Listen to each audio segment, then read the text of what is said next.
مصلحا ومجددا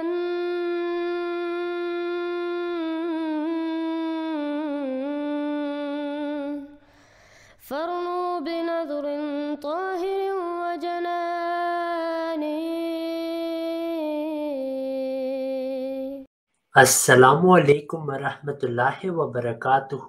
آج ہمارے ساتھ ہمارے محترم بھائی طلعت ملک صاحب ہیں، اور الحمدللہ آج ہم ان کا قبول اسلام احمدیت کا واقعہ سنیں گے۔ السلام علیکم طلعت بھائی۔ وعلیکم السلام ورحمۃ اللہ وبرکاتہ۔ جی طلعت بھائی، شروع میں اگر آپ تعارف ہمیں بتا دیں، پھر ہم انشاءاللہ سوالات پوچھیں گے۔ جی، میرا تعلق پاکستان چکوال سے ہے، اور اس وقت میں رہائش پذیر ابوظہبی میں ہوں۔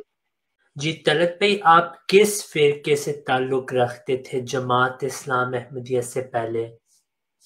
میرا جی واسطہ تعلق پورے خاندان کا تقریباً اہل سنت جماعت سے تھا، اور اچھا ابھی بھی میری پوری فیملی جو ہے، والدین تو میرے بھی نہیں رہے، لیکن والدین پوری میری جو فیملی ہے وہ اہل سنت جماعت سے۔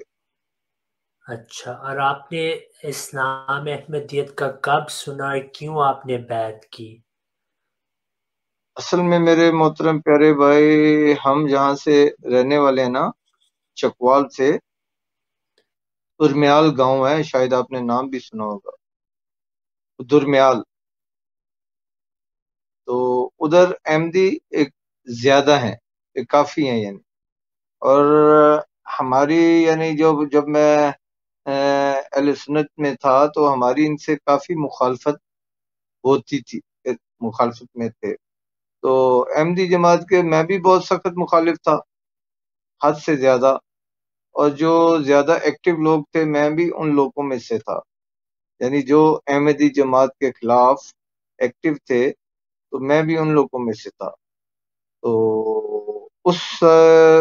اس وجہ سے پھر میرے ذہن میں ایک دن میرے ذہن میں آیا کہ میں کیوں نہ احمدی ہو جاؤں، اور جا کے ان کی مسجد میں اور ان کے اندر جا کے حالات وہ لوں کہ یہ کیا نام ہے، کس طریقے سے نماز پڑھتے ہیں، کس طریقے سے قرآن پڑھتے ہیں، اور ان کی کیا یعنی ایکٹیویٹی ہوتی ہے۔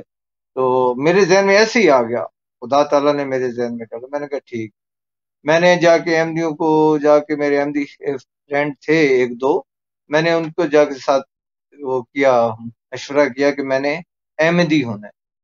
انہوں نے مجھ سے سوال کیا کہ کیوں آپ نے احمدی ہونا ہے، کیا فرق آپ نے دیکھا ہے، کیا کی؟ میں نے کہا جی، میں عیسیٰ علیہ السلام کی وفات کے اوپر میرا ایمان ہے، اس وجہ سے میں نے جو مطالعہ کیا ہے تو مجھے یہ چیز صحیح لگی ہے کہ اور کوئی مسلمانوں میں ایسی کیا نام وہ نہیں ہے جو عیسیٰ علیہ السلام کی وفات پہ ایمان رکھتی ہو، اس لیے میں نے احمدی ہونا۔ پھر بھی انہوں نے مجھے کہا بھائی آپ کتابیں پڑھیں اور قرآن پڑھیں، مطالعہ کریں، لیکن جو میں نے انہیں سمجھایا، میں نے کہا کہ میں نے احمدی ہونا ہے، میں بالکل مطمئن ہوں۔ حالانکہ میں نے احمدی نہیں ہونا تھا، صرف رپورٹیں لینے کے لیے کہ احمدی لوگ کس طریقے سے نماز پڑھتے ہیں، کیا کرتے ہیں، کیا نہیں کرتے ہیں، کیا ان کے نظام ہوتے ہیں، یہ کرنے کے لیے۔ انہوں نے مجھے شام کو مجھے کہا آپ شام کو آتے ہیں۔ میں شام کو گیا تو فارم انہوں نے دیا، وہ فارم میں نے فل کر کے دے دیا، انہوں نے بولا بس ٹھیک آپ احمدی ہو گئے۔ ٹھیک ہے جی۔ شام کو جب ہمارے ایریے میں یہ بات مشہور ہو گئی کہ میں کیا نام ہے احمدی ہو گیا ہوں، تو سب لوگ میرے پاس آئے، یہ کیا کر دیا آپ نے؟ لیکن میں نے انہیں اپنے اعتماد میں لیا، انہیں قرآن کے اوپر حلف دیا کہ میں احمدی نہیں ہوا ہوں، میں تو اس لیے کیا ہوں۔ جو 4 5 6 بندے تھے نا زیادہ ایکٹیو، میں نے ان کو اپنے اس کے اندر اعتماد کے اندر لیا، اور انہیں سمجھایا کہ میں احمدی نہیں ہوں، میں ان کے اندر رپورٹیں لینے کے لیے گیا ہوں، وہ نماز کیا کرتے ہیں، کلمہ کیا پڑھتے ہیں، اور ان کی یعنی ایکٹیویٹی کیا ہوتی ہیں یہ دیکھنے کے لیے گیا ہوں۔ انہوں نے بولا ٹھیک ہے۔ میں نے آہستہ آہستہ مسجد میں جماعت احمدیہ کی مسجد جو تھی اس کے اندر نماز کے لیے شروع کر دیا جانا۔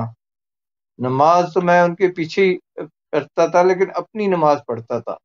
جو مربی صاحب نماز پڑھاتے تھے اس کے ساتھ ساتھ میں اپنی نماز پڑھتا تھا، لیکن میں یہ نیت نہیں کرتا تھا کہ پیچھے نماز پڑھوں، میں اپنی نماز پڑھتا تھا۔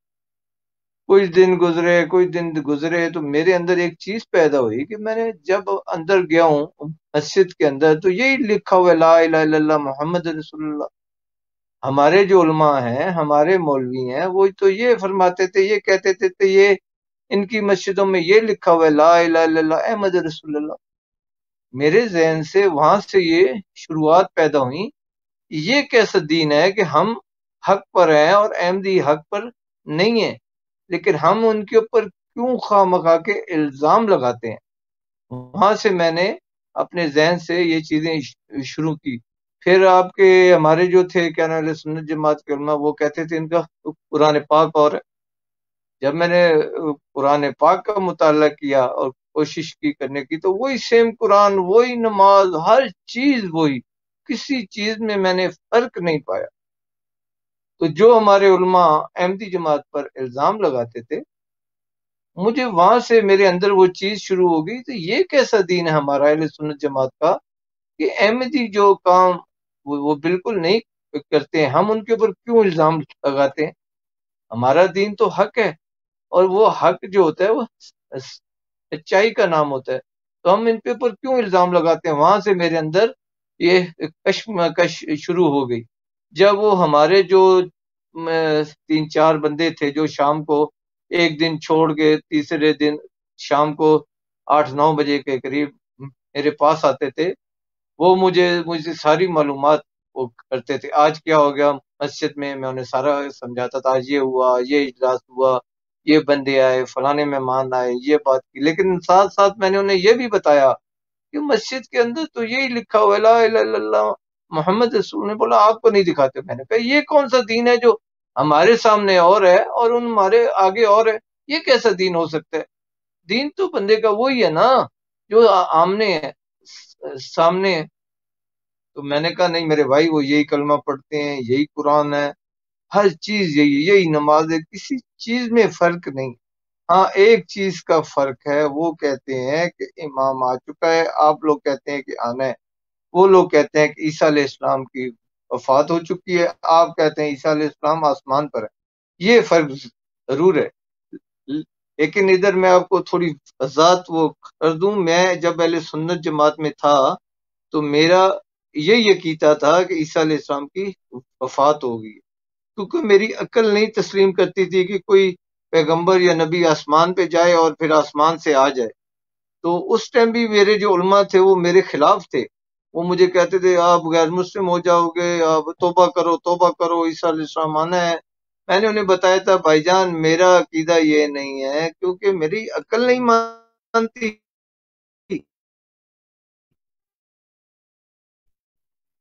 کہ کوئی ایک بندہ آسمان پہ جائے اور آسمان سے آ جائے، یہ میری ان میں سا۔ اور لیکن ایک اور آپ کو تھوڑی سی میں کر دوں کہ جب میں سنت جماعت میں تھا، 3 طریقے سے میں نماز ادا کرتا تھا۔ ہاتھ سینے پہ رکھ کے، ہاتھ ادھر نیچے رکھ کے، اور ہاتھ کھول کے، یعنی مسلمانوں کے یہی 3 طریقے تھے، اور ان تینوں طریقوں سے میں نماز پڑھتا تھا، کیونکہ میرا عقیدہ یہ نہیں تھا کہ میرے والدین ادھر ہاتھ رکھ کے نماز پڑھتے ہیں تو یہ حق ہے۔